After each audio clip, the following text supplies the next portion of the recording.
వాగర్థావివ సంపృక్తౌ వాగర్థ ప్రతిపత్తయే జగతః పితరౌ వందే పార్వతీ పరమేశ్వరౌ. భజే శ్రీచక్రమధ్యస్థాం దక్షిణోత్తరయోః సదా శ్యామావార్తాళి సంసేవ్యాం భవానీం లలితాంబికాం. నమో మహద్భ్యో ఋషిభ్యో గురుభ్యో నమః.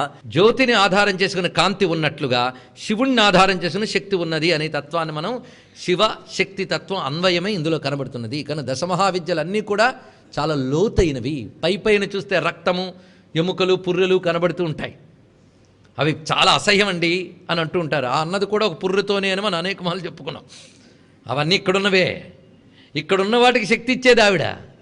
శక్తి అంటూ ఉంటే ఇవన్నీ అలంకారాల్లో లేవు. లేకపోతే రోజుకి ఎన్ని మార్లు తోమి దానికి ఎన్ని లేపనాలు పూయట్లేదు మనం. ఎందువల్ల ఇంత అందంగా అనిపించడానికి కారణమైన వస్తువు ఏంటి? ఎముకల ప్యాకెట్టే కదా. ఎముకలు, రక్తము అన్నీ కలిపి ప్యాక్ చేసినటువంటి ఒకానొక వస్తువు మనకు అందంగా అనిపిస్తోందా లేదా? ఎందువల్ల? లోపల శక్తి అనేది ఒకటి ఉండడం వల్ల అందం అనిపిస్తుంది. కనుక వీటన్నిటికీ అందం ఎవరిచ్చారు? శక్తి. ఆ శక్తే అందం, అదే సౌందర్యం. అందుకే ఆవిడ ఇవన్నీ అలంకారాలుగా వేసుకు తిరుగుతుందిట. ఆవిడకి ఏదైనా అందమే, ఆవిడ ఉంటే అన్నీ అందమే. ఆ మాట ఇక్కడ మనకి కామ్యా దగ్గర నుంచి గ్రహించుకోవాల్సిన విషయం ఇది. అందుకు శివుడు చెప్తున్న మాట అక్కడ నీలకూట రహోగత. నీలకూటం అనే పర్వతము, ఆ పర్వతానికి నా కోసం వచ్చింది ఆవిడ అంటున్నాడు. నిజాన్ని శివుడు అక్కడ తపస్సు చేశాడండి. చాలా కాలం కామాక్షపీఠంలో శివుడు తపస్సు చేస్తాడు అక్కడ. అలాంటి భవ్యమైనటువంటి చోటు. అక్కడికి శివుడి కోసం వచ్చింది అమ్మవారు. అందుకే కామార్థమాగతాయస్మాన్ మయా సార్థం, నాతో పాటు ఇక్కడికి వచ్చి నాతో పాటు ఇక్కడ విహరిస్తూ ఉన్నది ఈ పర్వతం మీద అని చెప్తున్నాడు. ఆ పర్వతం పేరు నీలకూట పర్వతము, నీల పర్వతము. నీల పర్వతం అనే పేరుతో 2-3 పర్వతాలు ఉన్నాయి భారతదేశంలో. ఒకటి నీలాచలం మనకి పురీ క్షేత్రంలో ఉన్నది, జగన్నాథ క్షేత్రం. ఇంకో నీలాచలం ఇక్కడ మాత్రం కామరూపగిరి, దానికి నీలగిరి అని పేరు. అక్కడ ఆ తల్లి నాతో పాటు విహరిస్తున్నది. శివుడితో పాటు శక్తి విహరిస్తోందట. ఎన్ని రకాలుగా విహరించాలో అన్ని రకాలుగా విహరిస్తోంది అన్నాడు. గొప్ప మాట. ఎన్ని రకాలుగా అంటే శివుడు ఎన్ని రూపాలు ధరిస్తే అన్ని రూపాలు, ఆమె ఎన్ని రూపాలు ధరిస్తే శివుడు అన్ని రూపాలు. అంటే దశమహావిద్యాది సమస్త రూపములు ఎన్నున్నాయ్యా అంటే కొన్ని కోట్ల శక్తులు ఉన్నాయట శివుడికి. కోట్ల శక్తులు అంటే కోట్ల అమ్మ రూపాలు, కోట్ల అమ్మ రూపాలు ఉంటే కోటి శివరూపాలు ఉంటాయి. కనుకనే శివశక్తుల రూపాలు ఎన్ని అంటే చూడగలగడానికి కళ్ళు చాలం. ఈ మాట అప్పయ్య దీక్షితులు చెప్తారు. శివుని శక్తులు కొన్ని కోట్లు ఉన్నాయని. అన్ని శక్తుల కేంద్రం అది. అక్కడున్న తల్లికి కామాక్ష అని పేరు ఎందుకు వచ్చింది? ఆక్ష అంటే పేరు అని అర్థం. ఆమె పేరే కామ ఆక్ష. కామ అనే పేరయ్యా. ఎందుకు వచ్చిందంటే కామద, కామిని, కామ్య, కాంత, కామాంగదాయిని, కామాంగ నాశిని. ఇది తెలిస్తే మనకు కామ్య అర్థమవుతుంది. ఇప్పుడు కామద అనగా భక్తుల కోరికలన్నీ తీర్చుతుంది. కోరిక రూపంగా ఆవిడే ఉందిట. కోరిక రూపంగా అంటే ఆనందస్వరూపముగా ఉన్నది. ఎప్పుడైనా కామశబ్దం ఆనందవాచి, ఇది బాగా తెలుసుకుంటే చాలు. ఆనందస్వరూపం ఆవిడే, ఆనందరూపిణి. కామ్య కోరుకోదగినది. అక్కడ కామ్య శబ్దం వేశాడు అక్కడ కాళీ పురాణంలో. అందుకే కామ్యాకి ఇక్కడ మనకు చూస్తున్నాం. కాంత కామాంగదాయిని. కాంత శబ్దానికి అలాగో మనకు ఒక దగ్గర అర్థం వస్తుంది. కామాంగదాయిని, కామాంగ నాశిని. కాముడికి శరీరం ఇచ్చింది ఈవిడ, కాముడి శరీరాన్ని దహనం చేసింది ఈవిడ అన్నాడు. ఏమిటండి ఈ మాట? దహనం చేసింది శివుడా అమ్మవారా? శివుడు కదా. మరి ఈమెకెందుకు ఇచ్చారు కామంగనాశిని అంటే? శివుడి పని ఈవిడి పని రెండులో. ఆయన చేస్తే ఈవిడి చేసినట్టు, ఈవిడి చేస్తే ఆయన చేసినట్లే. అందుకే మన్మథుడిని బ్రతికించిందమ్మ అంటే శివుడే బ్రతికించాడు. మన్మధుడిని తగలబెట్టాడు శివుడు అంటే అమ్మాయి తగలబెట్టిందిట. రెండూ ఆవిడే చేసింది. ఇక్కడ జ్ఞానాగ్నితో దగ్ధం చేసింది, ఆనందస్వరూపంగా అతను ఉజ్జీవింపజేసింది. అది మనం హరనేత్రాగ్ని సందగ్ధ కామ సంజీవన ఔషధి దగ్గర వివరంగా చెప్పుకున్నాం. అందుకే కామంగదాయిని, కామంగనాశిని. ఇప్పుడు ఎన్ని కామశబ్దములతో విస్తారం చేశాడో చూడండి ఇక్కడ. అందుకే కామద, కామిని, కామ్య, కాంత, కామంగదాయిని, కామాంగనాశిని. యస్మాత్ కామాక్ష తేన కచ్చతే. అందుకు ఆ తల్లిని కామ ఆక్ష, కామ అని చెప్తారు అన్నారు. అంటే మొత్తానికి కామశబ్దంతో చెప్పబడ్డ విద్యంతా అమ్మవారి. అది విషయం. అందుకే కామ్య అనగానే కాళికా పురాణంలోని ఈ వాక్యాన్ని మనం అన్వయించుకున్నాం. ఇప్పుడు ప్రధానమైన నామంలోకి వెళుతున్నాం. కామకళారూప. ఇది విశిష్టమైనటువంటి ఒక నామం. అమ్మవారికి సంబంధించిన ఉపాసనా శాస్త్రాల్లో కామకళా విలాసం అని ఒక ప్రత్యేకమైన గ్రంథం ఉందండి. దాని పేరు కామకళా విలాసము. ఇది మనం అనుకునేటువంటి తృతీయ పురుషార్థం కాదు. చతుర్విధ పురుషార్థాల్లో చెప్పబడేటువంటి కామానికి సంబంధించిన శాస్త్రం కాదు ఇది. ఇది ఉపాసనా సంబంధమైన శాస్త్రం. గట్టిగా మాట్లాడితే తత్వ సంబంధమైన శాస్త్రం. అందుకే రహస్యనామాలని చెప్పడంలో ఉద్దేశం మరొక్కసారి స్మరించుకోండి. నిఘంటు అర్థం తీయకూడదు. బయటకు కనబడే నిఘంటు అర్థం కాకుండా అందులో నిక్షిప్తమైన సంకేతార్థాలు బయటకు తీయాలి. అలా తీస్తేనే అన్వయించుకుని పారాయణ చేయాలి. అందుకే రహస్యనామం అనే విశేషణం కేవలం సృష్టిలో లలితానామాలుగా మాత్రమే ఉంది, దేనికి లేదు. అందుకే వెంటనే దీనికి తీసుకుని భౌతికార్థం రాసేసి అడ్డదిడ్డంగా మాట్లాడే వాళ్ళు అసలు వీడు ముట్టుకోవద్దు. అసలు నాకు తెలియని సబ్జెక్టు అని దండం పెడితే చాలు, లేదా తెలుసుకుని ఓపికనే ఉండాలి. అందుకే కామకళారూప అన్నప్పుడు ఉపోద్ఘాతం అవసరమే. ఇక్కడ కామశబ్దానికి మొదట్టుండి మనం చెప్పుకున్న అర్థములన్నీ ఇక్కడ అన్వయించుకోవాల్సిందే. కామహ అంటే ఆనంద స్వరూపము, ఇది ఒక్కటే. ప్రతివాడు ఒకడు కోరుకుంటున్నాడు అంటే వస్తువుని కాదు, ఆనందాన్ని నింపాం కదా. కానీ కోరికంటేనే ఆనందం. అసలు మనం కోరుకుంటున్నామంటే ఆనందం కోసమే కదా. అది అందుకు కామ కళారూప, ఆనంద కళారూపిణి, ఇది ఒక ప్రధానార్థం. ఈ నామానికి చాలా విస్తారమైన అర్థాలు ఉన్నాయి. ఇది ఇటు భక్తి భావుకులకి అవసరమే, ఉపాసకులకు అవసరమే. అందరికీ పనికొచ్చే అర్థాలు ఇక్కడ తెలుసుకుందాం. ఎవరికి కావాల్సింది వాళ్ళు తీసుకుంటూ వెళ్ళవచ్చు. నిజానికి ఆలోచిస్తే ఇద్దరికీ రెండూ కావాల్సిందే గట్టిగా. కామకళ అనేది ఒక మంత్రశక్తి విశేషం. ఇది ఒక బీజ శక్తి విశేషం. అందుకే మనకి కామాక్ష అన్నప్పుడు చెప్పబడుతున్నది. అలా కామకోటి పీఠం అని అష్టాదశక్తి పీఠాలు ఒకటి కాంచీపురం, అది అష్టాదశక్తి పీఠాల్లో ఒకటి. అది శంకర భగవత్పాదులు వారు పెట్టడం చేత పేరు రాలేదు. అది శంకర భగవత్పాదుల వారికి పూర్వమే దాని పేరు కామకోటి. ఎందుకంటే శంకరులకు పూర్వమే లలితాశాస్త్రం ఉంది, అందులోనే త్రికూట కామకోటిగా ఉన్నది. అందుకే కామకోటి అనే శక్తిపీఠాల్లో ఒకటి. ఇక్కడ కామకోటి, అక్కడ కామాక్ష. ఏమిటి ఉన్నటువంటి విశేషము? అమ్మవారి పేరు కామేశ్వరి. ఈ కామేశ్వరి అనే నామం కేవలం ఉపాసకులకు మాత్రమే కాకుండా చాలామందికి ఎరుకే కామేశ్వరి అనేటువంటిది. ఎందుకంటే కొందరు కులదేవతగా కూడా కామేశ్వరి ఉన్నది. ఈ కులదేవత అయిన కామేశ్వరి మహాకామేశ్వరి యొక్క ఒకానొక విభూతి రూపం. అందుకు మహాకామేశ్వరి. అందుకు ఆ తత్వం తెలుసుకోగలగాలి. దీనికి వేదాంత తత్వంతో సమన్వయం ఉన్నది.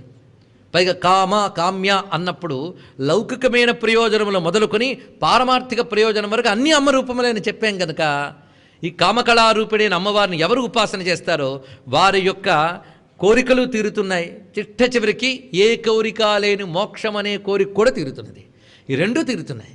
అయితే కోరికలు తీరుతున్నాయంటే ఎప్పుడైనా గుర్తుపెట్టుకోవాల్సింది ఉపాసకుడు ధర్మబద్ధమైన కోరిక. ఇది ఎప్పుడు పక్కన పెట్టుకోవాలండి. ధర్మబద్ధమైన కోరిక. ఈ ధర్మాన్ని పక్కన పెట్టి అధర్మ పద్ధతుల్లో ఉపాసన చేసే వాళ్ళనే వామాచార పరులు అని అంటారు. ఈ ధర్మంతో నియంత్రణ చేసుకుంటూ వెళ్ళవలసింది. అంటే కామకళారూప అనే దాంట్లో ఉన్న అనేక అర్థాలు ఒక్కొక్కటి చెప్పుకుంటూ వెళదాం. దీనికి చాలా ఉపనిషత్ సంబంధమైన వివేచనం కూడా ఉంది కనుక ఈ నామం మొత్తం ఇప్పుడు చెప్పుకున్న గుంపులో చాలా అవసరం. ఇంకా మాట్లాడితే లలితా సహస్రనామాల్లో ఒక కీలక నామం ఇది కామకళారూప. మొత్తం శ్రీ విద్య ఉపాసకులందరికీ కూడా ప్రధానమైన నామం ఇది. అమ్మవారి భక్తులందరికీ కూడా ప్రధానమైన నామం ఇది. అందుకే కామ పరిపంథి కామిని కామేశ్వరి కామపీఠ మధ్యగతే కామదుగా భవ కమలే కామకళే కామకోటి కామాక్షి అన్నాడు మహానుభావుడు. మూక కవి పంచశతిలో అంటున్నాడు, కామపరిపంథి కామిని కామేశ్వరి కామపీఠ మధ్యగతే. అసలు ఈ శ్లోకంలోనే రహస్యం పెట్టాడు మహానుభావుడు. ఇది తెలిస్తే అది తెలుస్తుంది. చూద్దాం. ముందు కామకళారూప, అందుకే 322వ నామం. అంటే 321 నామాలు నేర్చుకున్న సంస్కారం ఉంటే ఈ నామం దగ్గర హాయిగా ఉంటుంది మనకి. అందుకని హఠాత్తుగా దీంతోనే ప్రారంభిస్తే ఏమీ తెలీదు. ముందు నుంచి మనం ఇస్తున్న ఉపోద్ఘాతం, దాన్ని శ్రద్ధగా వింటే ఏర్పడే సంస్కారం, దానితో ఈ నామం మరింత స్పష్టంగా అర్థమవుతుంది. ఈ నామాన్ని భక్తి భావనతో తెలుసుకునే ప్రయత్నం చేద్దాం. అమ్మవారి కృప ప్రత్యేకంగా ఈ నామానికి కావాలి గనక వక్త శ్రోత కూడా అమ్మవారిని ఇక్కడ నమస్కారం చేసుకుని ప్రవేశించవలసిందే. ఇప్పుడు కామ కళ రూప 3 శబ్దములు ఉన్నాయి. అంటే అమ్మవారి రూపం ఏంటి? కామరూపం కళారూపం రెండూ తీసుకోవాలి. అంటే ఆనంద రూపము కళారూపము. ఇక్కడ ముందు అనేక అర్థాలు వస్తాయి, అన్ని అర్థాలు అన్వయించుకుందాం. ముందు కామ అనగానే ముందే చెప్పుకున్న ఆనంద స్వరూపము, కళ అనగా విద్యలు, ఇది అర్థం. అమ్మ విద్యల రూపంలో ఉన్నటువంటిది. కళాభ్యాం చూడాలంకృత శశికళాభ్యాం అని చెప్పినట్లుగా కళా విద్యలు. అంతేకాదు కామస్వరూపమైనటువంటి ఆనంద తత్వము నుంచి వచ్చిన కళ కామకళ. ఆనంద స్వరూపం ఎవరు? మొదటి నుంచి పరమాత్మ కదా. అందుకే కామ అంటే కామయోహో, ఇద్దరిని కలపాలట. కామయోహో, కామేశ్వరి కామేశ్వరుల యొక్క అనగా పరబ్రహ్మశక్తి యొక్క కళయే కామకళ అన్నారు. ఇక్కడ పరబ్రహ్మ యొక్క కళ అంటే ఆయన నుంచి వెలువడింది. మొట్టమొదటగా. అంటే పరబ్రహ్మ యొక్క ఇచ్ఛాస్వరూపము, సంకల్ప శక్తి, పరమాత్మ నుంచి ముందు వచ్చిన శక్తి అదే కదా. దాని ద్వారానే ఆయన గుర్తించం, అంతే కదా. ఒక మనిషి కూర్చున్నాడు 10 మందితో పాటు, వాడు మామూలు వాడే అనుకున్నాం. వాడు ఏదో వేదిక మీదకి వెళ్ళి ఒక పాట పాడాడు, అయిపోయింది, వాడు సంగీత విద్వాంసుని తెలిసింది. అంతవరకు మామూలు వాడే. అందుకు పరమాత్మ కూడా ఒక్కసారి తన శక్తిని బయట పెట్టేట సృష్టికి పూర్వం. ఆ పెట్టినప్పుడు మొట్టమొదటి ఆయన మాట ఏమిటి? స అకామయత, స ఐక్షత. ఇది ఉపనిషత్తు చెప్తుంది. స అకామయత, ఆయన కామించాడు అన్నారు. ఏమని?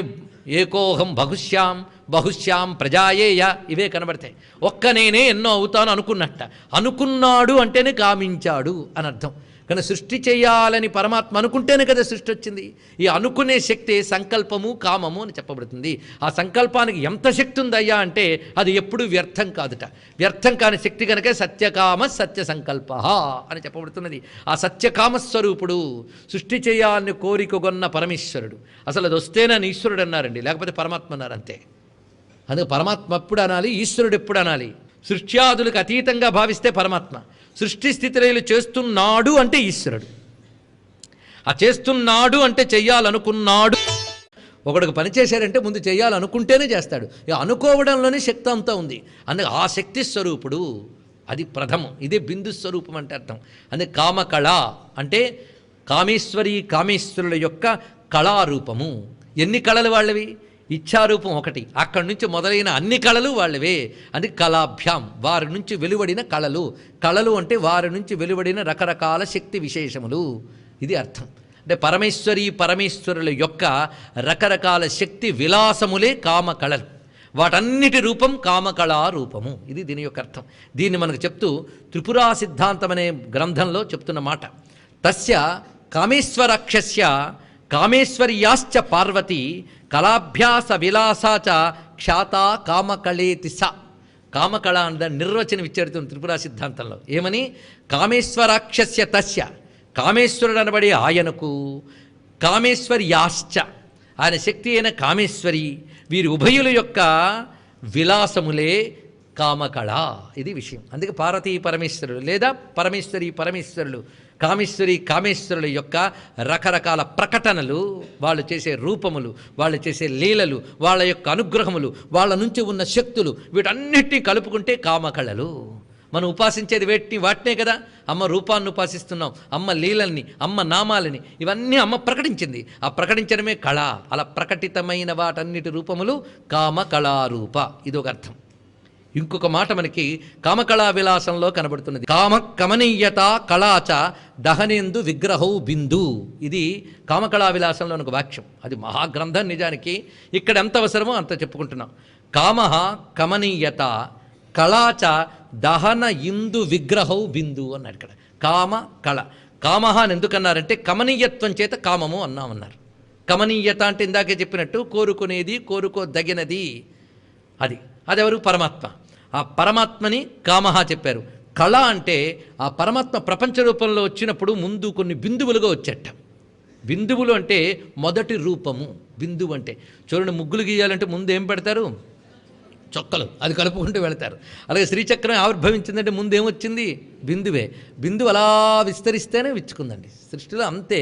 మొట్టమొదటి దీని డాట్, అది విస్తరిస్తుంది. ఆ ప్రథమ స్పందన డాట్. ఇది అర్థం చేసుకోవడానికి ఒక చిన్న ఉదాహరణ చెప్పాం మనం.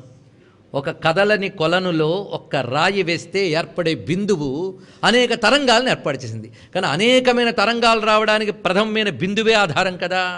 ఆ బిందువు, అలాంటి బిందువులు ఎన్ని వచ్చాయి చూడండి. ముందు దహన ఇందు విగ్రహౌ బిందు అన్నారు ఇక్కడ. దహన ఇందు, దహన అంటే అగ్ని, ఇందు అంటే చంద్రుడు. ఈ రెండు బిందువులుట. ఈ రెండు బిందువులుగా వ్యక్తమైంది. ఈ రెండింటి నుంచే ప్రపంచమంతా వచ్చిందన్నాడు. జాగ్రత్తగా తెలుసుకోవాల్సింది. ఇదే మనం రక్త శుక్ల ప్రభామిశ్రం అని మాటికి అంటామంటే, రక్తం అంటే ఎర్ర రంగు, శుక్లం అంటే తెల్ల రంగు అని రంగులు కాదు. అక్కడ తెలుసుకోవాల్సింది చూడండి. రక్తము అంటే అగ్నిని తెలియజేస్తుంది. ఎరుపు అగ్నివర్ణం, తెలుపు చంద్రవర్ణం. ఇది చాలా విషయం అండి ఆలోచిస్తే. అందుకే వేదాంతంలోకి వెళ్తుంది. అగ్ని అనేది వేడికి, వెలుగుకి సంకేతం. చంద్రుడు దేనికి సంకేతం? చల్లదనానికి, జలానికి సంకేతం. కనుక దహన ఇందు అంటే అగ్ని సోమాత్మకం. అగ్ని సోమాత్మకులని బిందువులుగా పరమాత్మ ముందు ప్రకటింపబడ్డట. ఆ స్వరూపంతోనే ప్రపంచమంతా సాగుతున్నది. కనుక ముందు పరమాత్మ ఆయన యొక్క 2 బిందువులు తీసుకోవాలట. ఈ 2 బిందువులకి చాలా విశేష రహస్యం ఉన్నదండి. ఈ 2 బిందువులు కలిసిన ఒక బిందువు ఉందిటండి. అక్కడికి వెళ్ళేటప్పుడు 2 బిందువుల లక్షణాలు ఉన్నాయట. ఆ బిందువు ఎవరో తెలుసా? దహన ఇందు చెప్పాం కదా. 2 బిందువులు కలుపుకున్నవాడు అంటే సూర్యభగవానుడు ఇటు అగ్నిస్వరూపుడు అటు జలస్వరూపుడు రెండుట. అందుకే ఒక రహస్యం చెప్తుంది వేదంలో. రహస్యం ఇది ఏమిటంటే, రాత్రి అయ్యేటప్పటికల్లా సూర్యుడి వెలుగు అగ్నికి చంద్రుడికి ఇస్తాడటండి ఆయన. అంటే జలమునికి ఇస్తాడు, చంద్రుడికి ఇస్తాడు అంటే జలానికి ఇస్తాడు. అందుకే సూర్యోదయాత్ పూర్వమే బ్రాహ్మీ ముహూర్తంలో జలంలో స్నానం చేస్తే వాడి శరీరంలోకి తేజస్సు వస్తుంది అని చెప్తారు. అందుకే జలము అంటే చంద్రలక్షణమే కదా. అందుకే అగ్నికి చంద్రునికి తన కళలు ఇస్తాట రాత్రి వేళ. పగలు వచ్చేటప్పటికల్లా వాళ్ళిద్దరి నుంచి తాను తీసేసుకుంటాట, తీసుకుని ప్రకాశిస్తూ ఉంటాట. అంటే సూర్యుడు వచ్చేటప్పటికల్లా అందులో అగ్ని ఉంది, చంద్రుడు ఉన్న 2 కలిసిపోయాయి. అది అగ్ని సోమాత్మక ఏకబిందువు ఎవరు? సూర్యభగవానుడు. ఆయన్ని మళ్ళీ 2గా చేస్తే వస్తుంది. అందుకే పైన ఒక బిందువు గీసి సరిగ్గా క్రిందన ప్యారలల్గా 2 బిందువులు వేస్తే, ఇది మనకి దేర్4 అని వేస్తారు లెక్కలు. అలాగొస్తుంది. ఒక బిందువు క్రింద 2 బిందువులు. అంటే ఇది కామకళా ధ్యానం అండి. చెయ్యాలి. ఆ 3 బిందువులు ధ్యానించాలట. ముఖం బిందుం కృత్వా, తెలుసా? అక్కడుంది సౌందర్యలహరిలో ఈ విషయం చెప్తాడు. అది ధ్యాన విధానం. ఎవరైతే ఆ ధ్యానం చేస్తారో వాళ్ళకి అంత గొప్ప ప్రయోజనం అంటే పునర్గర్భరంధ్రం నపశ్యంతి ధీరాహ. ఇలా ధ్యానం చేసేవాడు మళ్ళీ తల్లి కడుపులో పుట్టడమ్మా అని చెప్పారు. అందుకే ఇది అత్యంత ప్రధానం. ఎంతో యోగ్యుడైన శిష్యుడికి గురువిస్తాట. ఊరికనే మాలలు తిప్పాం, ఇన్ని మార్లు చేసాం, రాత్రి పడుకున్నా పగలు లేస్తున్నా వస్తుందంటే కాదు. ఇది అవన్నీ ఆడంబరమే. అంటే వాడితో ఆగిపోకూడదని చెప్పడమే కానీ వాటిని నిరుత్సాహపరచడం కాదు. అసలు వీటిని ఆనందించగలిగితే అప్పుడు మనం ఎదుగుతున్నామని అర్థం. అది ఇక్కడ చూపిస్తున్నాడు. అందుకే ప్రథమ బిందువు సూర్యుడిని తీసుకోమన్నారు. కింద 2 బిందువులు చంద్ర అగ్ని, ఈ 2టిని తీసుకోవాలి. ఇదంతా రహస్యములు. 3 నుంచి వచ్చినవే సమస్తములైన అక్షరములు నాదములు. అందుకే క్రింద ఒక రసన, ఒక మొలనుల్ని ధ్యానించమన్నాడు. అంటే మంత్రం నాద బిందువు. ఇప్పుడు ఇవన్నీ కలిపితే కామకళ అని అంటారట. ఇక్కడ చూడండి. అంటే పరమాత్మ సృష్టిగా వికసించడానికి స్వీకరించినది ఇదే సూర్య చంద్ర అగ్ని. ఇదే మనం తపన శశి వైశ్వానరమయీం అని చెప్తూ ఉన్నాం. ఇవన్నీ ఆలోచించవలసిన అంశములు. సృష్టిలో అన్నీ 3గా కృష్ణ పరమాత్మ గీతలో కూడా ఇదే రహస్యం చెప్పాడండి. యదాదిత్యగతం తేజో జగద్భాసయతేఖిలం. ముందు ఏది ఆదిత్యుల్లో ఉందో తేజస్సు, యచ్చంద్రమసి యచ్చాగ్నౌ తత్తేజో విద్ధిమామకం. చూసారా? కొందరు అంటారు భగవద్గీత వేదాంతం అంతా వేరండి, ఈ శ్రీ విద్య అమ్మవారి ఉపాసన అంతా వేరండి అని. అది వారి మూర్ఖత్వం. అక్కడున్నది ఇక్కడున్నది. ఆ శ్లోకమే ఇక్కడ వచ్చేసిందా లేదా? యదాదిత్యగతం తేజ, ఆదిత్యుల్లో ఏ తేజస్సు ఉందో అదే యచ్చంద్రమసి యచ్చాగ్నవు. ఆ 3 తేజస్సులు నేనే తెలుసుకో అని వివరిస్తున్నాడు ఇక్కడ. అందుకే ఆ 3ంటిని చెప్పే బీజం ఒకటి ఉన్నదట. ఆ బీజం చూపిస్తున్నాడు ఇక్కడ. అందుకే కామహ కమనీయత కళాచ దహన ఇందు విగ్రహౌ బిందు. దహన ఇందు విగ్రహౌ బిందు.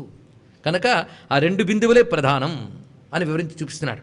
అగ్రబిందు పరికల్పితాననం అన్యబిందు రచితస్తనద్వయం నాదబిందు రచనా గుణాస్పదాం నౌమితే పరశివాం పరాం కళాం. ఆ పరమశివ కళకి నమస్కారము. పరమశివ కళ అంటే కామకళ.